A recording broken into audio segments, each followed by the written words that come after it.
Jamani, kama mlivyosikia, mimi ni mwenyekiti wa kamati ya maadili TFF. Karibuni sana. Kwa kifupi, sisi tulikutana weekend hii ambayo ilikuwa tarehe 10 mwezi wa 10 2020. Kulikuwa na mashtaka ya watu kadhaa mbele yetu, ambapo tuliyajadili na kuyatolea maamuzi baada ya siku moja, siku ya pili, Jumapili juzi, tuliyatolea maamuzi. Mahudhurio ya kamati ilikuwa kama ifuatavyo. Mwenyekiti nilikuwa mimi, Mwita wa Isaka, alafu pana wakili Twaha Halifa Mtengera ambaye ni makamu mwenyekiti. Hapo kulikuwa na bwana Amini Mohamed Baharesa ambaye ni mjumbe. Kuna bwana Steven Zangira ambaye ni mjumbe. Alafu tunaye katibu wetu ambaye anaitwa Walter Deodatus Lungu kama ile rais wa Zambia. Alafu upande wa secretariat alikuwepo wakili Rahim Shabani.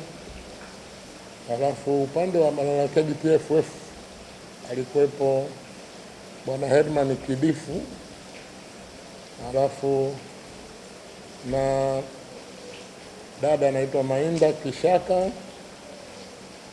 Hao ndio walikuwa kwenye jopo hilo. Katika walalamikiwa sasa, upande wa TFF nimeshaambia alikuwepo Rahim Shabani na Herman Kidifu na Mainda Kishaka. Mlalamikiwa wa kwanza aliyekuja ni bwana David Vianney, yani Vianney, Vianney. Nafikiri ile spelling mtapata kwa Mr. Rahimu hapa, ambaye kwa upande wangu wa kushoto, wa kulia. Huyu bwana David Vianney ambaye ni mlalamikiwa aliletwa mbele ya kamati ya maadili na sekretari ya shirikisho la mpira wa miguu Tanzania kwa shtaka la kuongopa na kughushi nyaraka kinyume na kanuni ya 73, kanuni ndogo ya 7 ya kanuni ya maadili ya TFF toleo la mwaka 2013. Sasa tulielezwa mbele ya kamati kwamba tarehe 27 Januari 2017 bwana David Vianney akiwa katibu wa chama cha mpira wa miguu mkoa wa Katavi alitoa taarifa za uongo za uchaguzi wa chama cha mpira wa miguu ya wanawake mkoa wa Katavi, kwamba mkoa wa Katavi ulikuwa umefanya uchaguzi huo tarehe 27 mwezi wa kwanza na umejiorodhesha katika mahudhurio. Yani huyu David Vianney amejiorodhesha katika mahudhurio ya wajumbe waliohudhuria na kudai kwamba huo ni muhtasari, wakati akijua mkutano huo na uchaguzi huo haukufanyika tarehe hiyo, yani 27 Januari 2017.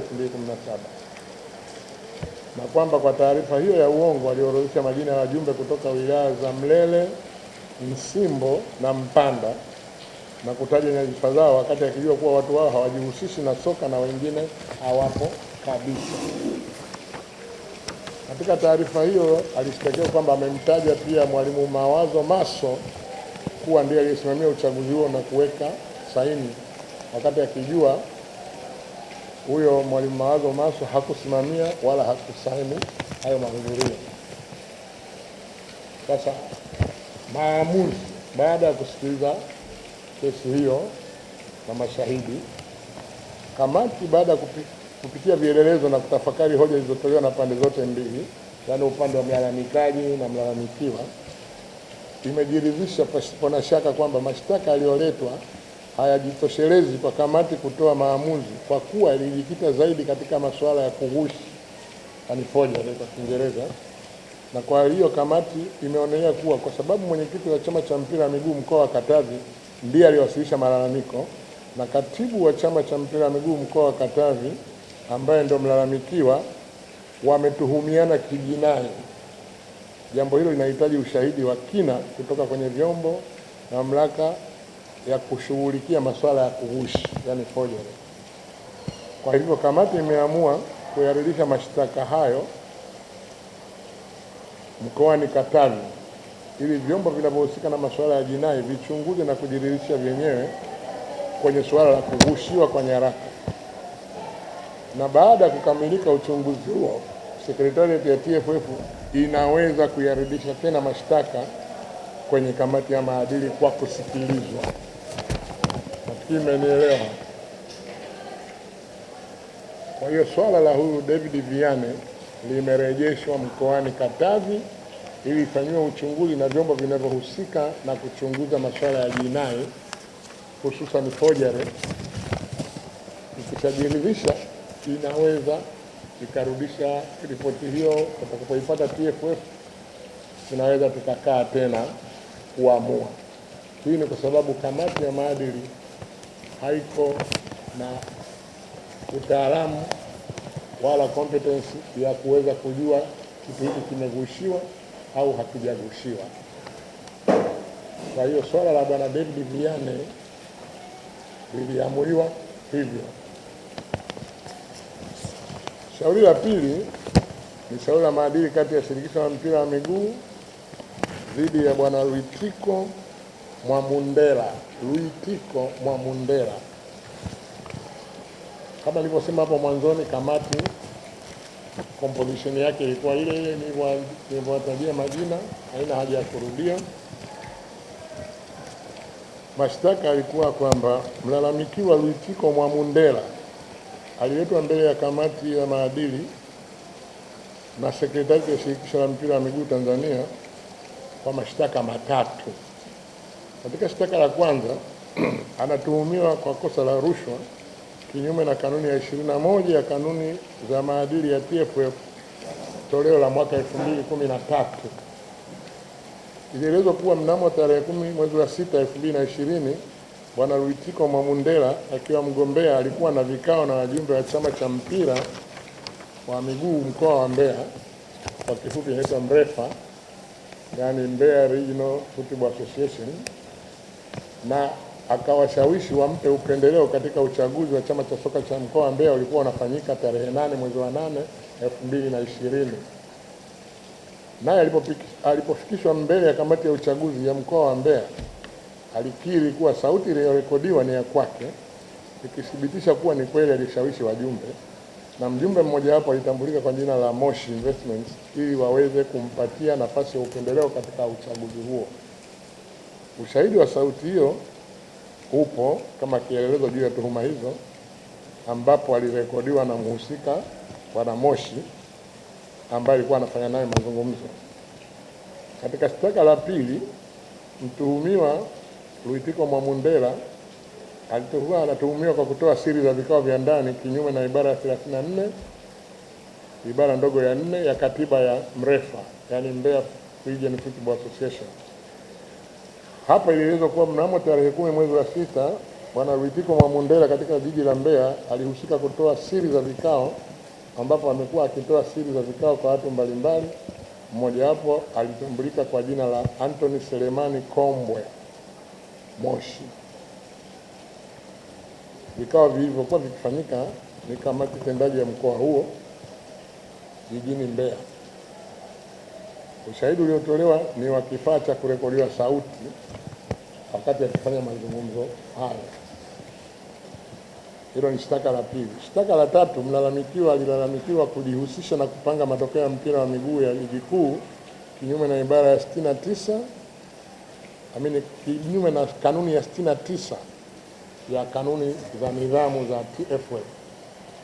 Ilielezwa kuwa mnamo tarehe 10 mwezi wa 6 mwaka 2020 jijini Mbeya, huyu Luitiko Mwamundela alikuwa akijihusisha na kupanga matokeo katika michezo ya ligi kuu na kuzihujumu timu pinzani za mkoa wa Mbeya.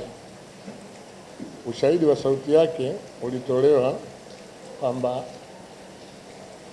katika kinasa sauti alisikika akiongea kutenda vitendo hivi. Mlalamikiwa alisomewa mashtaka yote matatu na kukana mashtaka yote. Sasa maamuzi ya kamati. kamati ilipitia mashtaka yote pamoja na utetezi wa mlalamikiwa,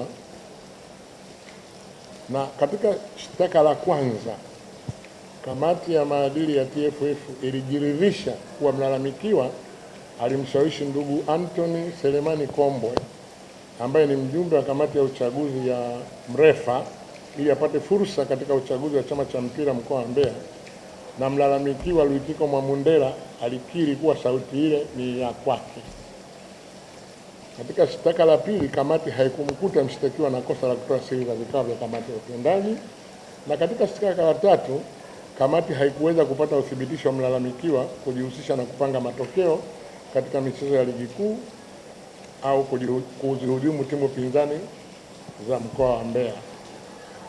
Baada ya kumkuta na hatia katika kosa la kwanza la rushwa kinyume na kanuni ya 21 ya kanuni za maadili za TFF toleo la mwaka 2013, kamati imempatia adhabu ya kulipa faini ya shilingi milioni 10 na kufungiwa kutojihusisha na shughuli za mpira wa miguu kwa kipindi cha miaka 10. Adhabu hii imetolewa chini ya kanuni ya 73 kanuni ndogo ya kwanza A ya kanuni za maadili za TFF toleo la mwaka 2013. Baada ya kutoa adhabu hiyo, kamati imemtaarifu mlalamikiwa kuwa haki yake ya kukata rufaa iko. Karibu Tanzanite Jewels, ni duka la uuzaji wa vitu vya thamani kama Tanzanite, dhahabu pamoja na silver. Tuna pete za uchumba na za ndoa, na zipo cheni za silver pamoja na gold, hereni, bracelets na vidani aina tofauti tofauti. Na bila kusahau tunatengeneza vitu kwa mapendekezo ya mteja kama vile unavyotaka wewe. Tunapatikana Dar es Salaam City Center, mtaa wa Indira Gandhi, na branch yetu iliyopo Masaki, mtaa wa Mahando opposite na Seacliff Village. Na kwa mawasiliano zaidi tupigie kwa namba 0767989725 au 0743585000. Karibu Tanzanite Jewels.